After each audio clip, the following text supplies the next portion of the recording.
थोडा प्रश्न स्कोपच्या बाहेर गेला आहे, पण नानाभाऊंना अधिकार आहे स्कोपच्या बाहेर जायचा. त्याच्यामुळे अध्यक्ष महोदय, LCBची व्यवस्था ही आपल्याकडे खूप पहिलेपासून आहे.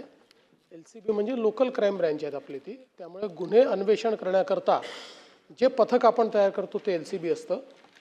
मात्र काही ठिकाणी LCBच्या माध्यमातून काही गैरव्यवहार झाल्याचे लक्षात येतात आणि म्हणूनच आपल्या DG साहेबांनी स्पेशली LCBत कोणाला अपॉइंट करायचं, LCBच्या PIच्या संदर्भात काही त्यांनी निकष त्याचे ठेवलेले आहेत. त्यांनी किती पोस्टिंग केलेले असल्या पाहिजे, त्यांचं त्या संदर्भात त्यांच्यावर डिफॉल्ट रिपोर्ट नको वगैरे अशा सगळ्या गोष्टी त्या ठिकाणी केलेल्या आहेत.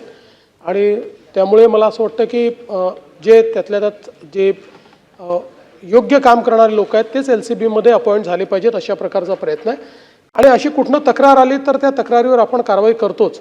आता दादांनी जो प्रश्न विचारला त्याच्यामध्ये मुळामध्ये दादा त्याच्यात आम्ही आता हे जे म्हणजे याच्यात 3 इसम आहेत. एक हा कदम आहे जो आपला पोलिसचा आहे, एक खाजगी व्यक्ती आहे आणि एक PI, अशा 3 जण आहेत.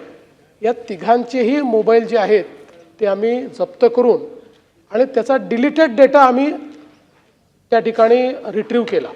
कारण अनेक वेळा असे व्यवहार हे डेटात सापडत नाही, ते डिलीटेड डेटामध्ये सापडतात. आणि त्याच्या पाठीमागचा उद्देश हा होता की या डिलीटेड डेटामध्ये कुठेतरी या तिघांचा एकमेकाशी संबंध जर सापडला तर मात्र मग त्यात दोष पक्का 100% दिसेल. पण डिलीटेड डेटामध्ये असा कुठलाही संबंध दिसलेला नाही. त्यामुळे या प्रकरणामध्ये कुठेही आता PIचा थेट संबंध आहे असं लक्षात येत नाही आहे. तथापि आपण ज्या अन्य काही गोष्टी या ठिकाणी सांगितलेल्या आहेत त्या देखील जरूर तपासून पाहण्यात येतील. ABP माझा, उघडा डोळे बघा नीट.